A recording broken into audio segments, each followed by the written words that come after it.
Poor Caden. He took a nap today, and he's having a heck of a time falling asleep. You know, on days where I don't have anything planned or any video stuff that I've filmed, I always feel bad. Like I need to drum up something really creative, but sometimes I'm just not in the mood. And I feel like it's a loss. Like I'm giving up when I just sit down on my computer and rant without any topic prepared or anything to my camera. But then when I look at my computer, my channel analytics, these videos are some of my best performing videos in terms of viewership and engagement and comments. And it tells me one of two things. One, no one really cares about, if you try hard or not. I mean, I know some of you care, but the majority of people sweeping through don't care. Two, people are just interested in people. My favorite YouTube channels are people who put like next to zero effort into their videos because there's an X factor to their personality that just makes it work for me. And it's not like it's an X factor for everybody. It's just for my specific interests. And I have to believe that, when you look at the giant sample size of YouTube, that's who becomes interested in what I have. And on the note too, I have to say with, I've talked about this so many times, and there's something that is, enlightening to me, or revealing to me. Like I've been on YouTube and the internet. I mean, I've been on the internet my whole life, but I've been on YouTube since like 2008, 2007. I remember the shift that YouTube had in 2008. That's when it got like a lot of this like political press sort of, but nonetheless, I think there is a scale of content creation. There's a scale of internetness that is really difficult to wrap your mind around. What I mean by that is I get a lot of people telling me that I should pursue YouTube professionally, as if I've never had that thought before, or as if I have no interest. I mean, I don't really have any interest now, but believe you me, there was a time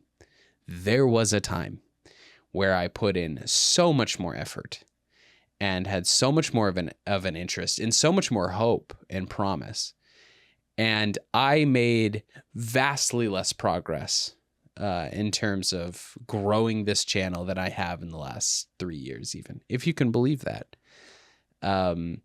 And why that is an anomaly that has nothing to do with talent or quality or frankly even niche. It's just a lottery. Exposure on the internet is one giant lottery. And that seems like, yes, you know that because you see stuff that has very little views and you see stuff that has very high views. But you have to understand, when you see somebody with very, very little views, you are a statistical anomaly to that channel. Most people will spend their whole lives never coming across that content. Most people will never see some of the most creative stuff on the internet. Some of the most creative individuals, the most profound content, the most interesting, the most truthful, the most hardworking people on the internet, statistically, will never see your eyeballs, or your eyeballs will never see them. That's just the nature of the game.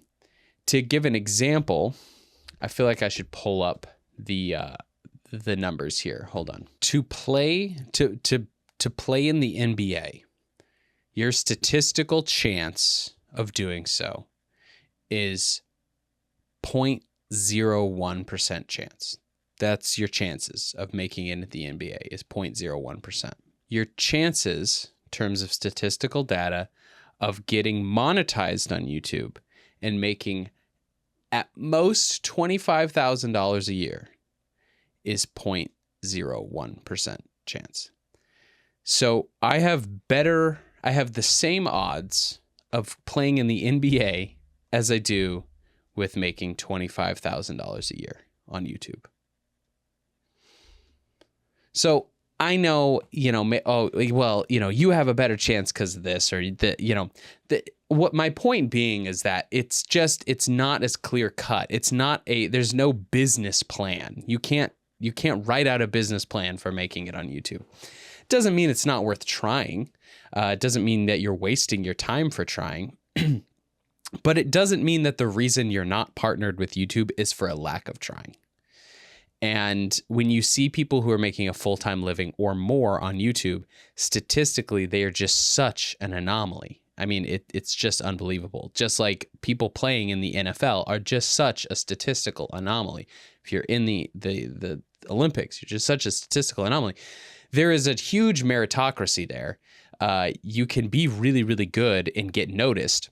While the way that algorithms and social media and stuff are built, being really good does help, but it's not a direct guarantee that you're going to get the exposure that you expect.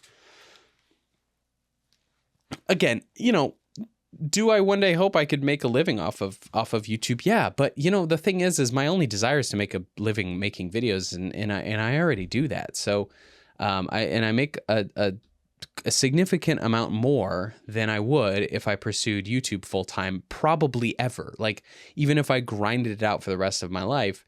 Yeah. And like the other side of it too, is it's not like people who play the algorithm to get this exposure have some dream job where, I can just be true creativity.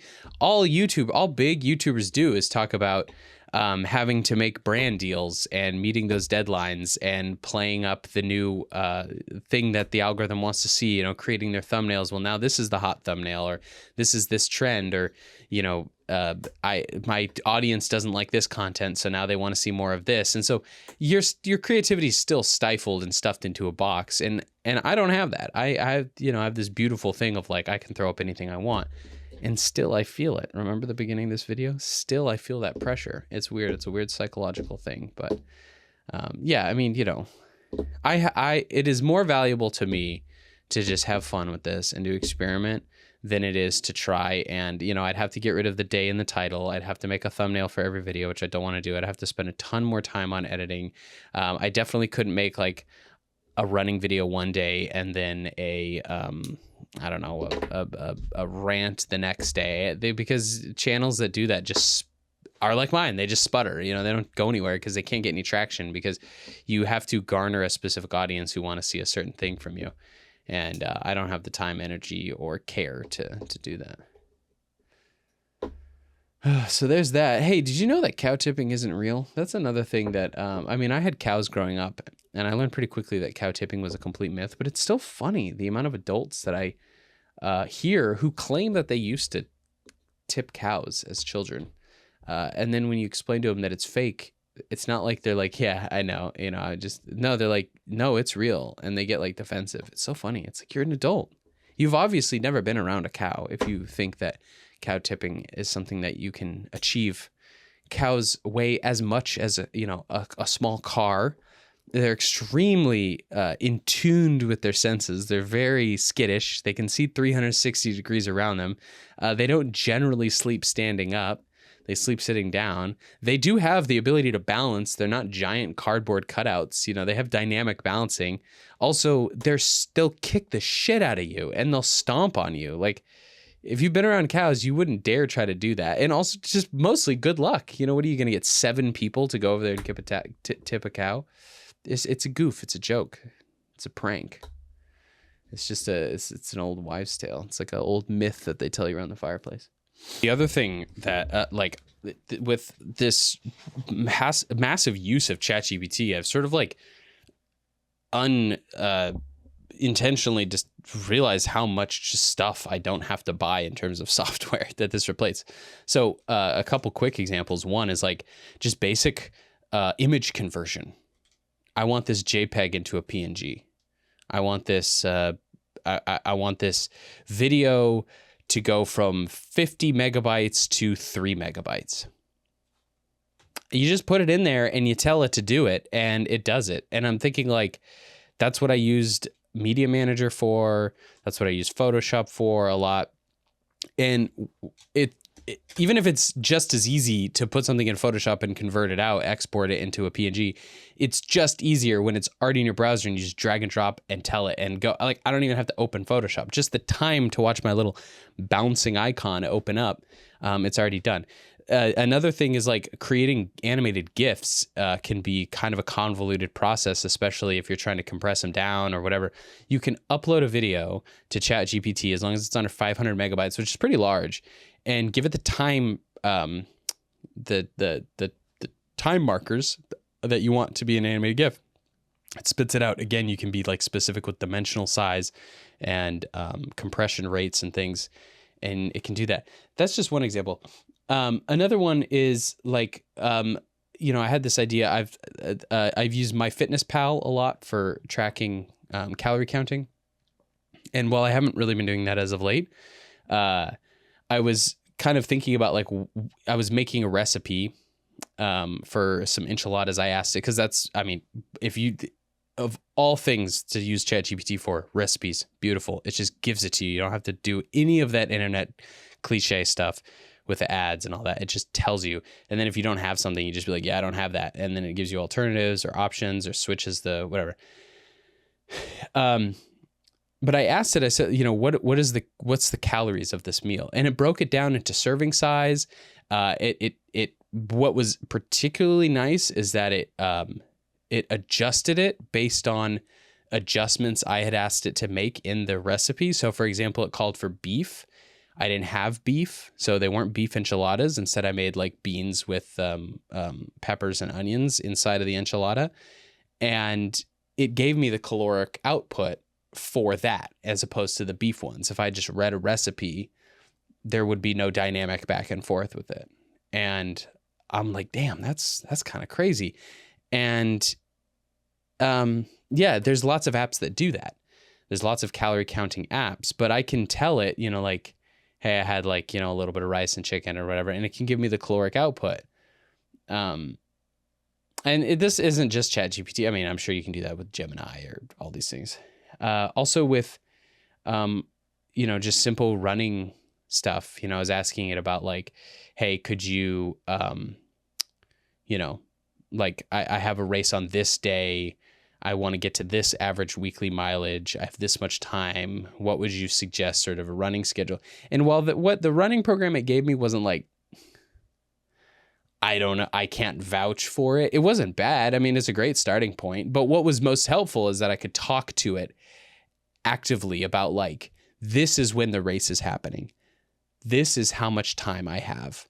And, and it could adjust it for me versus when I go on and I find these schedules, these programs that are all pre-written out to like 16 weeks, 18 weeks. And then I'm the one doing the math of like, okay, well, I have a 4-week gap. So what do I do with that 4 weeks? Do I use that for high mileage, low mileage, whatever? And so to be able to actively change the information based on my particular, like customize it was really cool. What else? There's other stuff that recently I'm just like, financing. I was opening up, I was looking through 401k stuff and I was just curious about long-term contributions. And I gave it some information that was really generalized about my finances and budgetary stuff, and looked at, I had like a full conversation about like the feasibility of doing this amount versus this amount. What would that look like at this distance, at these rates? What if it changed? What if it went from 4% to 3.5% yield in this amount of time?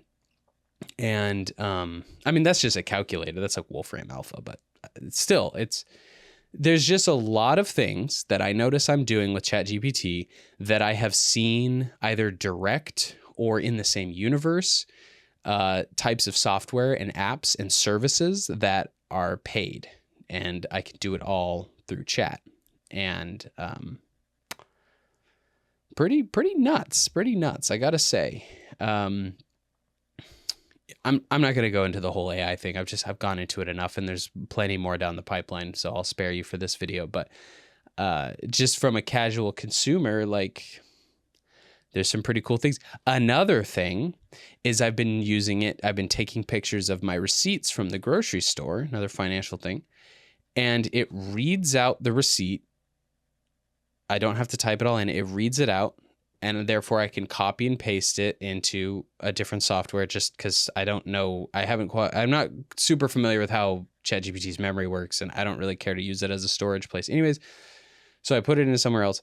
And then a few days later, I take all my receipts, all that data that it put out, and I give it back to it, and it can make a breakdown of what I'm spending most money on, category wise, individual item wise. I also was doing it to compare some prices between Sam's Club and Market Basket in terms of price and by unit, and what was the better deal. And based on, those numbers, I guess those are things that I could use my couple of brain cells to rub together, but now I don't have to. But the point is that, again, that's another piece of software that's all in one. So, I know that's kind of been the point of all this, but I feel a little bit limitless right now. I feel a little bit superhero level. Yeah, there's been a bunch of stuff. I've just been trying, I've been really keeping it in the back of mind with everything that I do in my day, just to be like, I wonder how I could utilize it for that, or I wonder how I could utilize it for that. So it's safe to say when it begins when it begins to take over our lives, it already knows everything about my finances, my eating habits. And so I should be in pretty good shape for that.